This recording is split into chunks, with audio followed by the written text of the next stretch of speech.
At Farmers Insurance, we know every windshield collision has a unique sound. Beetle. Bird poop. Drone. Seen it, covered it. Click for more. We are farmers. Bum, bum, bum, bum, bum, bum. Underwritten by Farmers Truck Fire Insurance Exchanges and Affiliates. Products not available in every state. Oh, yeah?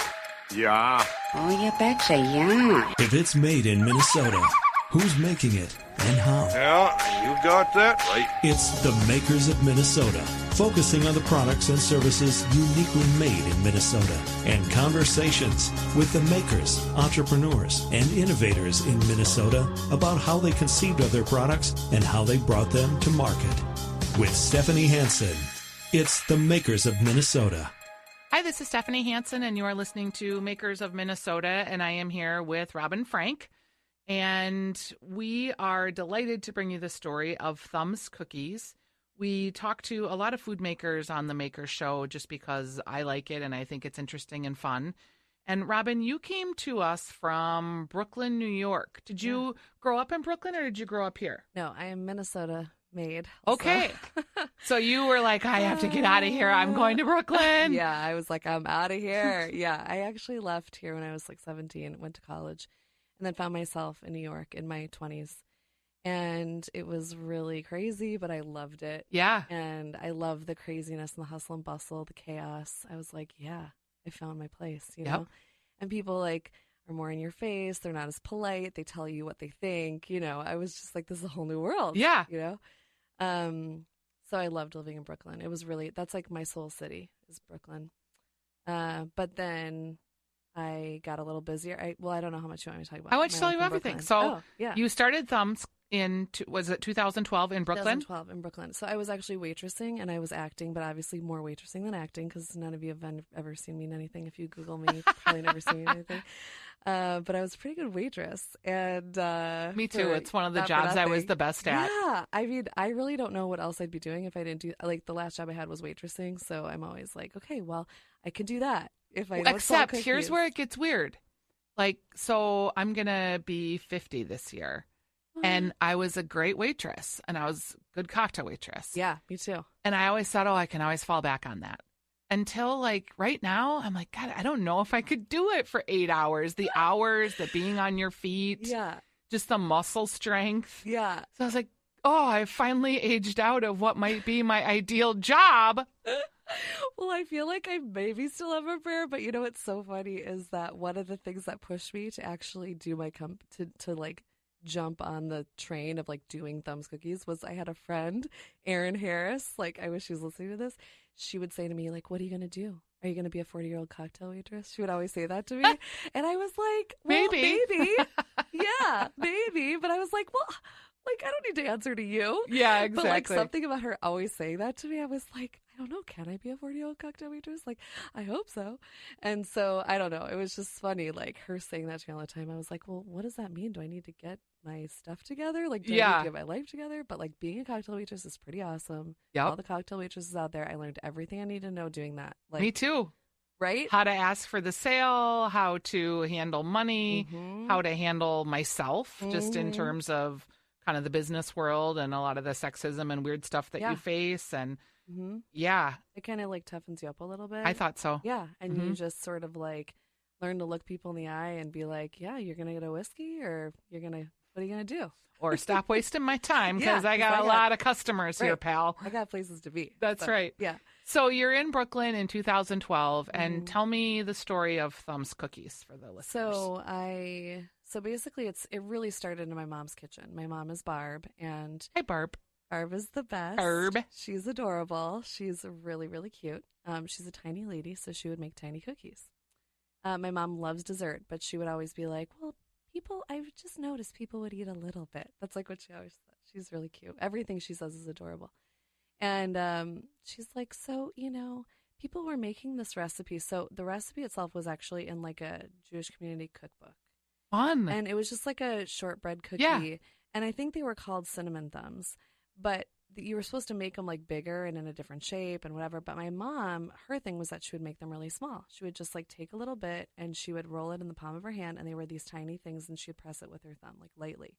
And literally, like, my mom would do this at like 5 or 6 in the morning. She would do it for like special events, like if people had bar bat mitzvahs or like gatherings, she like would always make this thing. This was like her thing. And she would hand roll them all, and they were perfectly uniform. She didn't measure it, just by feel. And then she would put them in the oven, and then she would literally sugar them, like put them in a cinnamon and sugar mixture one by one, and like sugar them one by one. Like so much care went into these. Yep. And they were adorable. And she would bring them places. And I remember this neighbor saying to me, where are Barb's thumbs? Has anyone seen Barb's thumbs? And it like stuck with me. And so the thing is, when my mom would do this, like you smell it in the morning, right? You like wake up and you'd be like, my mom's making cookies. she's making the cinnamon thumbs, you know? And she would always be like, it was like our time. Like she would be like, oh, you're up. Do you want to come help me? You know, Yep. come here, like help me. This is how you measure the flour. This is how much butter you use. This is how you roll them in your hand. And like there's something about that when you're like alone with your mom and like you get this time with her, and it was like really cool. And my thumbs that I would make were always really lopsided and ugly, but hers were perfect. She'd be like, oh, that's great, you know? Yeah. And like you could always tell who did what because hers were like perfectly uniform. I were like a mess. But I like got better at it, the precision of it and like knowing how to measure things. And like then mine started to look really good over the years. So this is just kind of something I did with my mom. It was very simple, you know, but it was like special to me. And Yeah. it's, like special, like something I did with my mom, whatever.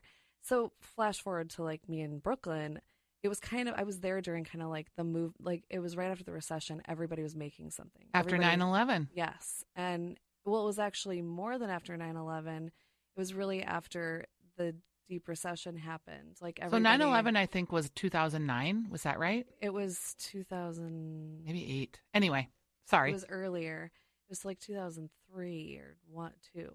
And then I moved there in 2004, but then it was like 2008 when everything, all of the financial things Yep, collapsed. the market crashed.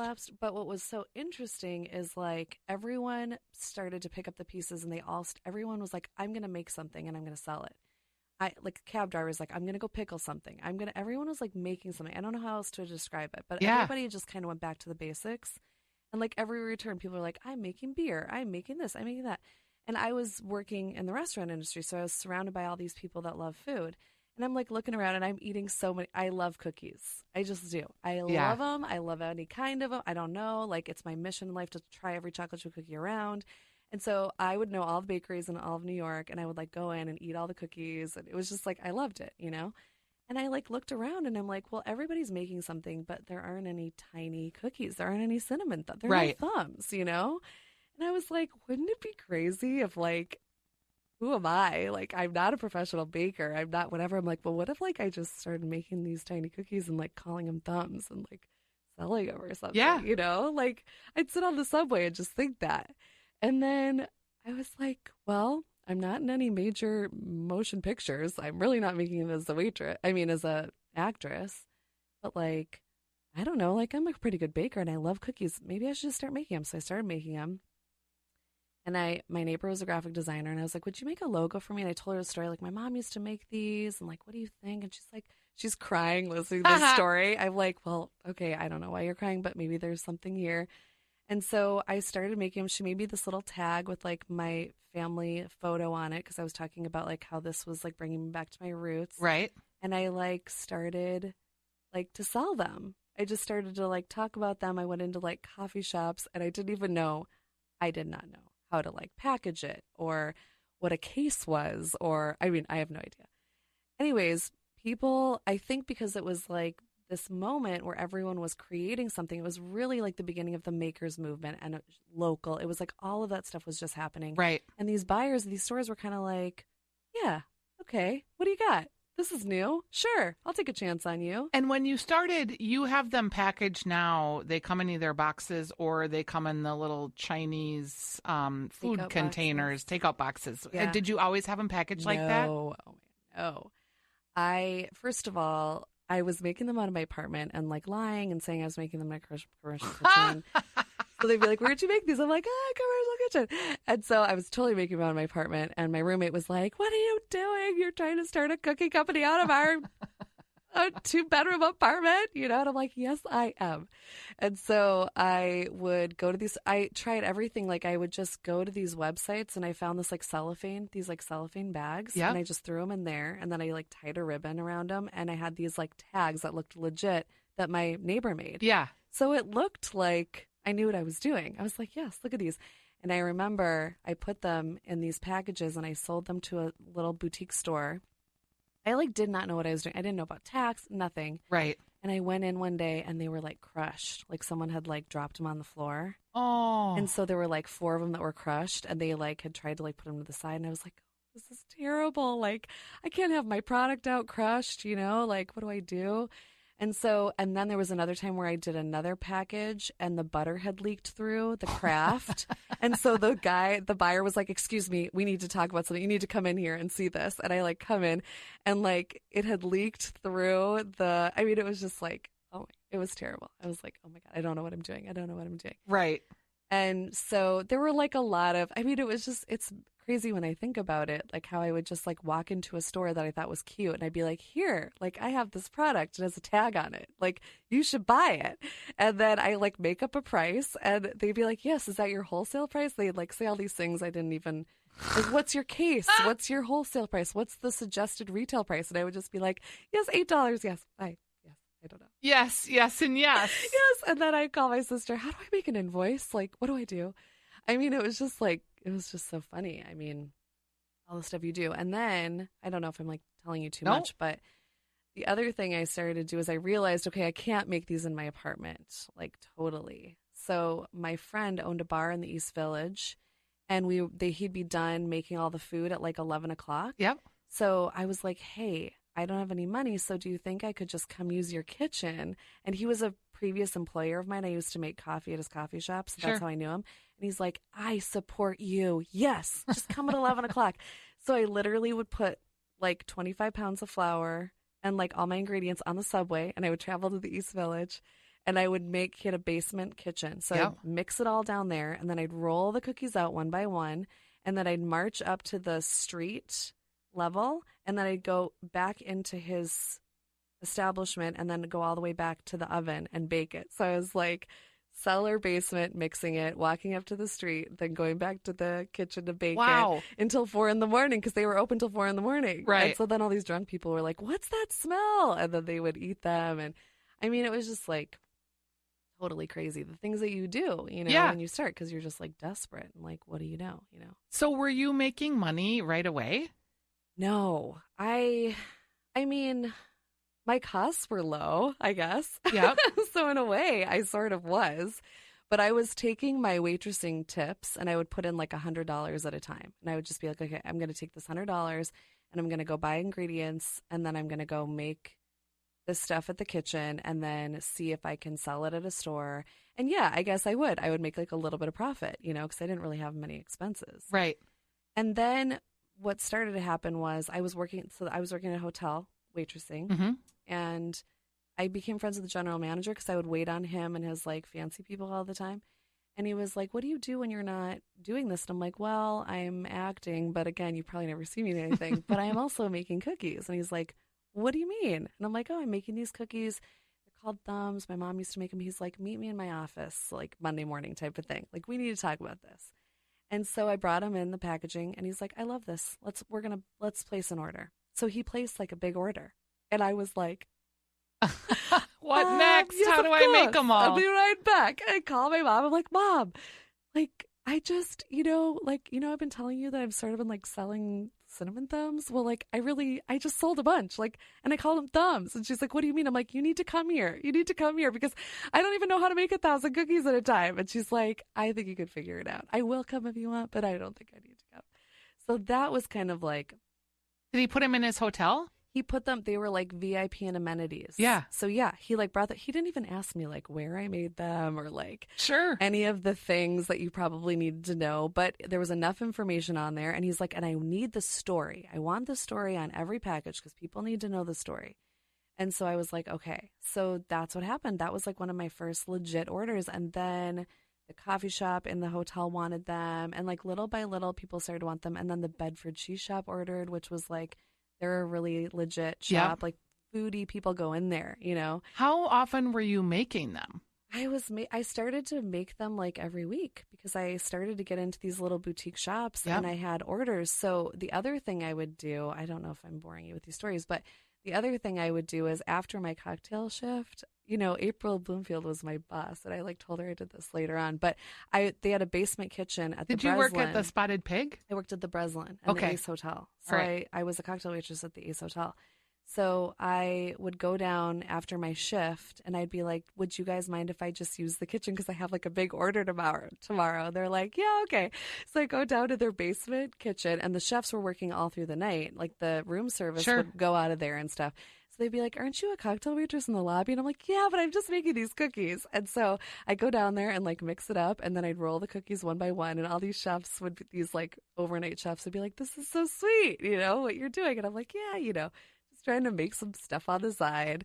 And so, yeah, it started to just get more, it was little by little over 2 years, it just started to get more and more, people were buying them at the stores.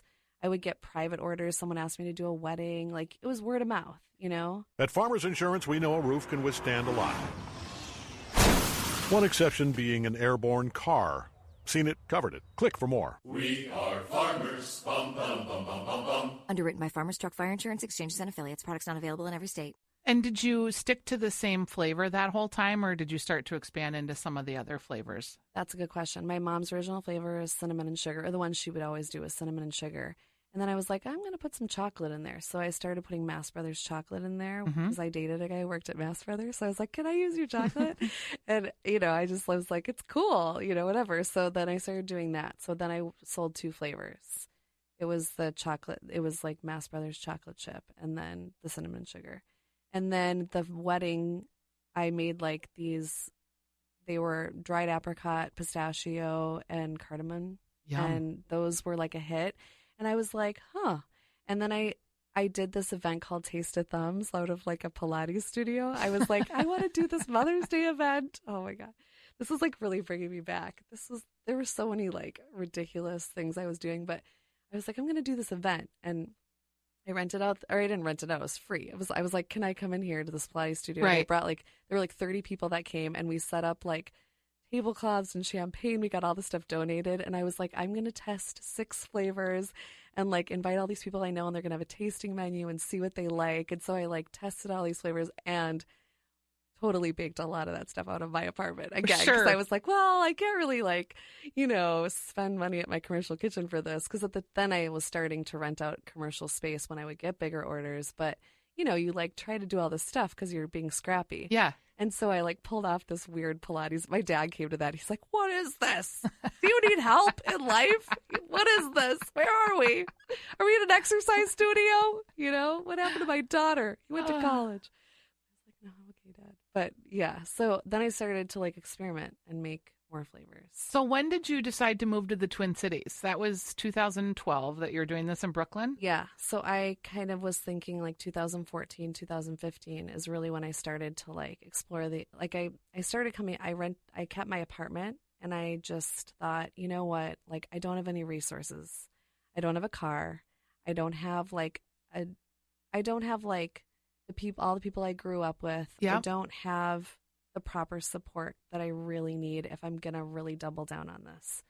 And my big sister was like, you need to double down on this. You need to get serious. What are you going to do? Yeah. You be a 40-year-old cocktail waitress, or are you going to... Is it a hobby or is it a business? Right. What are you going to do? And I was like, I know if I stay here, it's so expensive. The rent was going up everywhere. Commercial kitchens were getting smart about the fact that everyone was pickling something. They were starting to charge more. And I just was overwhelmed. And I was like, you know what? If I'm going to really make this work, I should probably just go to Minnesota. And so I rented out my apartment on Airbnb, and I came here. I started going to farmers markets and trying it out. So I would stay with my parents, or I'd stay with friends. And then I decided I was going to come here for 4 months. So I came here for 4 months. I rented a place here, and I rented out my apartment. And I did farmers markets. I did the Linden Hills Farmers Market. Yep. And that was the first time I ever was here, hello, Minnesota, here's Thumbs Cookies. And it was amazing. My people, my community came out and supported me. And they had seen me, for 2 years I'd been posting on social media and stuff. Right. So people knew about my company, but it was really amazing. People I grew up with came out, and they're like, I've been watching your Facebook posts. Like, I've always wanted to try these. And Wow. it's just like, oh, if they only knew that I'm like making them in like a basement Sure. or whatever. But it was really cool. I was like, this is the thing, you know? And that was the Linden Hills Farmers Market was kind of like my launching moment, you know? And then did you get a commercial kitchen here? And Yes. Like, it was kind of crazy because everything came together here that really didn't come together for me in New York, Mhm. you know? And I think it was a combination of just, I mean, really, it was like the people I knew. And there really were, this is such a great little like testimonial from Minneapolis, St. Paul, whatever, but like people really were, they just wanted to help me. Mhm. They were just like one girl that I grew up with was her name's Michelle Horvitz. She's the one who runs Appetite for Change. Mhm. She actually came to me and was like, we're starting to run this commercial kitchen. I want you to be in it. Let's figure it out. Like, who had come to me in New York and said that? Nobody. Right. You know? So I was like, okay. So that fell into place like right away. And then it was so easy to get into a farmer's market. So that was just kind of like, I knew I could sell there. Yep. And then just my community, like people I knew started to say like, you know, I could help you with this. I could help you with that. I could introduce you to this person or that person. And it was also exciting because, you know, I had sort of experienced the beginning of it in Brooklyn and sort of been through the sort of like food movement, maker movement that was happening there. Mhm. But it was a little bit delayed here. Yeah, so it was- I kind of felt like it was an exciting time for me to land here because I kind of knew some things and I kind of knew how it was going.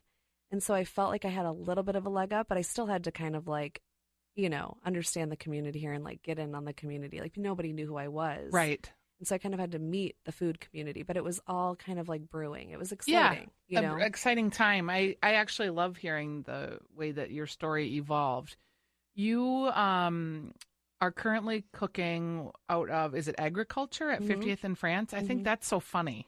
Yeah. Do you know them? And is that how that? That was a personal, that was kind of like a connection, someone from Kinder Kitchen where I was Yep. as a Michelle. And I want to give Michelle that shout out because she was so supportive to me in the beginning. But yeah, someone who I was with at that kitchen said, hey, agriculture on 50th in France, it has extra space and they're renting it out. They just need a few people. Would you be interested? And I was kind of like, oh, I don't know. That sounds fancy. You know, I don't know. Yeah. And so at first I said no. And then I went and looked at it and I was like, how could this be? This is so beautiful. This is wonderful. Oh, this is wonderful. And so, yeah, so I landed there almost like a year and a half ago. How many days a week are you actually rolling cookies now? We're now doing it about 5 days a week. And 5 or we 6. means you and did Barb come and practice her skill sets? So Barb, like I try not to bother her with the baking part anymore, but she does come in when we really need people. But she's, you know, partly just like part of the face, I guess. But she does help me with like packaging, and she makes sure I get stuff out sometimes if like I'm getting to. She's more organized than I am. Yep. Let's be real. But when I went to Kinder Kitchen, I hired this gal to help me who was a baker. Yep. And so she was hand rolling everything with me in the beginning, so patiently. And so she was like my first person that I hired, I guess.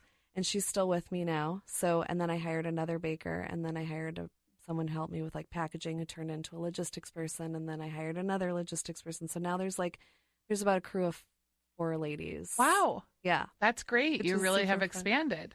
Yeah. And are you at this point taking any money out of your business, or are you reinvesting in the people? I take out a little bit of money to help with my rent. Yep. But most of the money goes back into the business. And do you have like a business plan or an idea in your head of like, when I get here, I'll give myself more of a living wage or whatever that would be? I know that I should. Yeah. That business You wouldn't be plan alone thing. in not. I'm just curious. Yeah. If this is a no judgment zone, I don't have I think I've always had a vision. Mm-hmm. And I think that vision gets more and more refined every year because now I understand, like, do you think I knew what a profit and loss statement was when I started? No.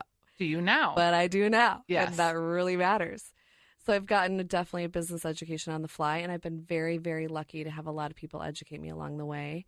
I mean, there've been some rough moments, but yeah, I don't have a formalized business plan, but I definitely have a vision. And I always, every January, actually, I really figure out, okay, where do I want to be numbers wise? What are my other goals that don't have to do with numbers. Like, are there places I want to get my product into? Like, is there visibility I want? Are there certain ways I want to treat my quote unquote employees? Yep. Are there things I want to do for them? Like, and January is a really great time for me to kind of like do a postmortem of the year before and then figure out, okay, what do I want to do and where am I going for the year? Is it still fun? Yeah, it is. And it's still a thrill to tell someone your story and that you have your own company and Yeah, anybody who will listen to me. I mean, hello. I just, it's funny because I just still feel like I'm a waitress who's just kind of making cookies on the side. Rob and I have felt like that my entire life, if you must know the truth. We're just two waitresses sitting here doing It's our that thing. imposter syndrome where you're just like, I wow, know. I can't believe they let me on the air. And Right. in your case, I can't believe they're letting me bake these cookies and sell them to people and Right. make money. I'm like, when is someone when someone going to knock on my door and be like, Miss Frank, we know you've been faking it the whole time and we're going to take you to the faker jail or whatever. Like, I don't know. I can very much relate to that. I really feel like that. And I'm always like, oh man, like, am I lying? Like, do I, like, when do I become legit? Like, I don't know. But, yeah, it's really fun. You know what the funnest thing is? Like, it's so trite or whatever, but I always had this dream that people would talk about thumbs. They'd be like, oh my God, thumbs. They would like say it without me knowing them. Like a stranger would be like, oh, thumbs. I love thumbs. Yeah. That was like one of my legit dreams. That was like what I, when I had the visions when I that didn't know the what a profit brand and would loss stand was. alone. Yeah, that someone would just walk up and be like, thumbs. And like when that happened, I was like, I don't know that person. Where were you when that That happened? person Do you just said remember? thumbs. They were, I don't know. I'm trying to think. I don't remember the first time it happened. But I know, like, gradually I would just hear, and especially like young women that were like hip, they'd be like, thumbs. I've had these before, thumbs. And I would be like, These are mine. yeah. Tell me about, is it pronounced Ross? Ras? Oh, Ras. Yeah. A-S-S? Ras. Mm-hmm. Okay, worst name for a store ever, but what does it even stand for? Is it retail? I thought it was like... It's, oh man, I should totally know this. It's something like retail. Oh my God, I'm going to get fired. That's okay. It's like, can you edit this? No. I think it's like the something retail. Experience, retail. Yeah, it's some acronym for It is. experimental retail that they're Mhm. doing at the Mall of America. Mhm. It's a Minnesota Which they're store going to kick for me out now because I lack- don't know the acronym. Yeah. Well, let's talk about that. So there are, I think, is it 48 vendors? There are 22 vendors. Okay, I thought it was more than that. in So Ras. I read a press release a while back that they brought all these Minnesota makers together. They're having a store at the Mall of America for the holiday season. I feel like it's been successful. What has your experience so been? just to back it up, even though I don't know the acronym, I know some other things about Please. it. Mark Gramazian really was sort of one of the visionaries of it, and he's one of the owners of the Mall of America, and they also own Edmonton. the Edmonton Yep. Mall, and that's where they actually had done a larger RAS. So I think they had 40 to 60 vendors at the Edmonton store, and they still currently do. But the idea was that people want to shop local. They want to see smaller vendors, but the mall is never representing those people. So Mark was like, well, why aren't we merging the two? Let's give these businesses that don't have a brick and mortar and they can't afford rent, let's create an affordable way for these people to showcase their goods, because that's what the people want. That's what the vendors want. Let's bring them together. So that was really part of his vision. And then he tapped this woman, Mitch, who locally knows a lot of vendors here. And she has been really big about putting these sophisticated local markets together. Yep. And so they kind of got together and created RAS here in Minneapolis. And do you pay like per square foot? Do you pay based on number of sales? So there was an initial fee, but it was a very affordable fee. I probably can't say what it is. Okay. But it was something that was approachable, and then a commission on our sales. Okay. So you paid X amount to get into the store, and then do they track all that through their POS, or do you have to track it? Yeah, they track it and we track it. Okay. Yeah. And do you have to contribute? Like, is it a co-op? Do you have to work there? How does that work? No, that's a good question. I mean, it was posed to us as a temporary situation, mid-November through the Super Bowl. So that's how it was pitched to us. And I think there is some talk of them extending it, but it is not necessarily a co-op. It's just we really kind of as a community have pulled together to do certain things. You know, like now we have someone who helps us with Instagram, but in the beginning, like Mitch was doing a little bit of the Instagram and all the owners were like even managing just like the bathroom. It was like, okay, how are we going to do that? So it was kind of all these business owners coming together and figuring out how do we manage certain situations together as a community. Mm-hmm. But there isn't designated responsibilities yet because I think it's just sort of this temporary situation. Right. And now because it has been terribly successful, I think, for a lot of us, because when do you get that kind of exposure? Right. You know, if you're a little guy like me, it's like, well, how are people going to know I exist? I can't afford a store. And so being on like a national platform like the Mall of America, where you get all kinds of people coming in from different places, it's been a really cool experience, you know, to give my brand that kind of, and to even be like, oh, you can go get my stuff at our little store mall. at the Yeah. mall, you know, like that's kind of cool. Yep. To be able to say that. And I wonder if that's a lesson for makers listening. Like, you know, let's hope that the Mall of America continues to offer that opportunity. But I don't know, could you and 8 people get together and do that at other malls? You know, is there I guess you maybe would need to hire an operations manager to someone to put it all together and work it. But no, that's the thing that this is my scrappy talk. Please. Talking or whatever, but I just think, you know, last year, me and 3 other makers got together and did the Ridgedale. We were at Ridgedale, 3 of us for the holidays, because I really felt like, okay, this is the moment. This is the holiday moment. If anyone's going to buy a artisanal good, it's going to be during November and December. How do we get in front of people? How do we get in front of large amounts of people with not a terrible amount of money and whatever? And so me and these 3 other makers just were whatever, regular people, went to the people at Ridgedale and we posed the idea to them. And we didn't know what we were doing, but we didn't have an operations person. We just went and did it. And I think that's just a really important fact and something for people to mull over that are trying to do their own thing. Just not getting scared of red tape, not feeling like I need someone more official to do this. Like, you have a voice, you are smart, go and just ask the questions and negotiate, because anyone can do it. And there's so much up in the air these days with retail and the way people are purchasing. It's kind of exciting. It's like, well, what are the rules? Yeah. You know? And when did you start the subscription cookie business? The Thumb of the Month Club. Yes.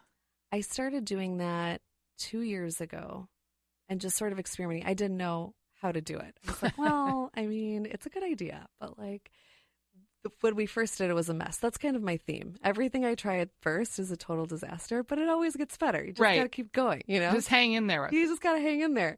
And after you ship a couple of like crumbs that aren't thumbs, you're like, okay, maybe we got to change this up. There's some old ladies that were mad at us because we did ship them crumbs. And I was like, okay, we're going to redo this subscription thing. But it was my idea to do it 2 years ago, and then we refined it, and we kind of came back with putting it in a candy box, and now we have 12 flavors. So we're like, okay, well, perfect. We could do 3, 6, 9, or 12 months, and you could gift it to someone, or you could do it yourself, and you can get different flavors of Thumbs right to your door. And it's a subscription. It's really a cute idea. Yeah, it's been really fun. People like re-sign up for it, which is, I think, a good sign. Yeah, and it seems like a great corporate gift idea. Mm-hmm. Yeah, for sure. You wanted to do something that was a little bit different. In your experience at the mall and your other retailers, are there other vendors that you are very impressed by? Like, where you're just like, oh, that person is all that in a bag of chips. Yes, all the time. I know she's not a retailer yet, but I know you know Ashley Olds from Sweet Science. I do. I loved her. She's one of my heroes. Me too. Yes. I actually called her. This is so random. I called her from New York, from like the streets of New York, walking around because I wanted to make tiny ice cream sandwiches with somebody from here. And I got her name from like a connection. I was like, who makes ice cream? Who's like me in Minnesota? I want to make tiny ice cream sandwiches. And they gave me Froze Bros and they gave me Ashley. Yep. And I couldn't get a hold of Froze Bros. I called Ashley, and like we have this conversation. I'm walking down Fifth Avenue, and I'm like, "Do you want to make tiny ice cream sandwiches? I'm coming into Minnesota, and I'm going to be at a farmer's market." And she's like, "Do you have a license for that? Who are you? Like, what are you doing?" And I'm like, "Well, I just working on it. Details. Yeah. But isn't it a cute idea? Anyways, we became friends, and we're It's still funny friends because today. So I interviewed her for this podcast, and I had that feeling about her, like, oh, I want you to be my friend. Like, Right. you're really great. Right. And she was having a dinner party, and I was like, well, why don't you invite me to come for dinner? I just completely invited myself. And then I didn't hear from her for a few months, and I was like, oh, just too much, like, all right. I came on too strong. And then she actually reached out and said, oh, I'm going to have this dinner party, She's and probably do you want to nervous come? have you, by the way. No. Yes. And then I because you couldn't come because I was traveling, but I always felt like she just gave off energy of somebody I wanted to hang around. Yeah, she just seems like she knows what's up, And she talked about joy making, like making joy for people, and what ice cream does. And in some ways, cookies do that too, right? Yeah. And I have to say also, like, she Hi, says that on Ashley. the surface. Hi, Ashley. Major shout out to Ash. Go eat Sweet Science. It's amazing. But it's really cool once you start working with other business owners, you really see people's true colors. And I have to say, yes, she wants to spread joy and all those things. But I called her because I freaked out because I didn't know how I was going to make 1 million cookies. Right. And she not only talked me through what I should do from a production point of view, because she's a really great production. She's a good producer. Yeah. She's like, you know what? My staff, I don't have as much work for my staff in November and December. It's slow for us. Do you want me to talk to my staff? Like, I would be happy to like bring them over to you if they want. And I can't tell you like how generous that was of her to be like, my people are your people. Like, if they're down for it, I'm down for it. Let me help you. And that was just one thing she did. There were so many other things. And I just thought, like, people that take the time when they don't have the time and they don't have the resources and they still figure out a way to help you, like, that is the stuff where you're like, you are impressive. Like, I hope I can do that for somebody else. I was just, right before you, I was doing a podcast with Lori Kroll from the Golden Fig, and she does that too. Like, we were talking about all the times that someone calls us like, hey, can you meet with me just to talk about my product? Or can you, I want to learn how to get into broadcasting, or I want to do podcasts. Can you meet with me? And, you can't meet with everybody, but you can meet with a lot of people. And maybe you should, because there's something about the karma in the world that spreads joy and spreads help and love and light. And, I had a business. I sold it. I was successful. That was amazing. If I could help someone else have that same feeling that I had when we, got our check after it was all said and done, why wouldn't I do that? And that's what I think is unique about Minnesota and being in Minnesota. But it does require a certain person to ask, right? Yeah, it does. You have to learn how to ask for things and ask for help. You do. And I think you have to learn, like, yes, you have to learn how to ask. And you have to kind of maneuver the right people to ask. And I think people find each other, people connect, people that want to help each other, people that have the same mission. You can't always tell on the surface.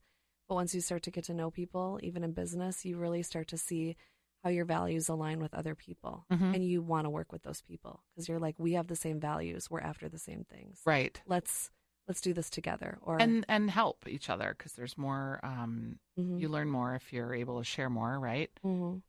Let's talk a little bit when we talked about social media, and I feel like I asked everybody the same questions, but whatever. Everyone's answers are a little bit different. I started to notice, I follow you on social media, on Instagram in particular. And I started to notice you and a couple of your cohorts like would follow each other, would retweet each other's items, would repost for each other. Is that intentional? And can you tell me about that as a marketing strategy? Yeah, I think it's like a feel-good strategy and it's a marketing strategy all in one. They have these things called pods, and I did say this earlier, I'm a tech tard. I don't know if it's fair to say that, but I am technologically just... it's bad, but I somehow make it. I figured out my own ways. But yeah, on Instagram, it's definitely as part of a community, you want to just repost and help people. And, your people are my people. Let me just get what you're trying to say out to my people and do the opposite so that there's more cross promotion. It's always better. And then they started to create these pods where you could be a part of a pod And the idea is if everyone's a part of a pod, you send your post to a pod, and then everyone within that pod who's joined, like let's say there's 20 people in a pod, then everyone comments on your post. And there's something about the algorithms that help with the posting that bring your algorithms up. So that was kind of how pods started. Yep. But even before pods, it was just kind of like, let's just promote each other. Let's just repost each other because it helps. Everything helps. Yes, it does. And the more that social media leans towards engagement and not just likes, I think we'll be seeing more of that type of activity and those collaborations, whether they're formal or not formal. Yeah, and I think it's just like what I was saying about aligning with values in business. It's the same thing with marketing and with Instagram. It's like, well, if I know somebody likes a certain nail polish and they're cool and they like maybe that kind of shirt, well, maybe they're going to like this kind of like cookie or popcorn or, it's all about like-minded people and finding your tribe and finding your people. And I think Instagram is just another way to do that. It's like, okay, well, if I like this thing, I might like this thing. And if this person likes this thing, I might like it too. And it's amazing how that works. So what is next for you? Ugh, I don't know. Like, what am I going to do tomorrow? So you're making lots of cookies. I think, I'm really interested in, even though this is where really I feel like my launching pad has been is really, I started in New York, but this is really where I've kind of grown into being like the cookie lady. Yep. Or, having a cookie business. And I think I'm really interested in what's now going back out into the world, what's beyond Minnesota. So I'm kind of interested in like getting to some of the bigger markets and putting my product out there, maybe to the fancy food show and testing the waters a little bit. I'm also really interested in, I think this is a really hard, it's a challenging time about where you're employed and how you experience the workplace and liking your job. And I am not the richest business. I'm still a small business, but I'm really exploring what it means to really keep the people that you love and to incentivize them properly and try and get as much work as possible so that you can create a good work environment. Like, that's something that's been on my mind a lot because I feel a lot of the girls that work for me are now part-time, and I hear them talk about some of the other places they work, and they always say they have a really great experience working for me, maybe because it's not full-time, but I just feel like there's something about creating a really positive place, a fun, positive environment. And I know it sounds cheesy, but it's like I being a waitress or whatever, I keep going back to that, but like there were some really painful places I worked. Yeah. And then there were some really great places I worked. And I've just been thinking like, well, now that I feel like I kind of do have like a real business thing going on here, wouldn't it be cool if I could create a really good environment for people to like earn money, So that's just been on my mind. That's probably about that. Our first employee was right out of college when she started. And when we sold our business, she'd been married, she had had a child, she'd bought a home, and we had 38 employees by the time we sold.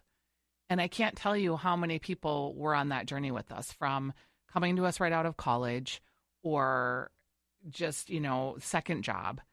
And to be able to watch them have children, get married, buy homes, get a better car, have lives that were sustained by the ideas and the work that we allowed to happen, that was so rewarding. Yeah.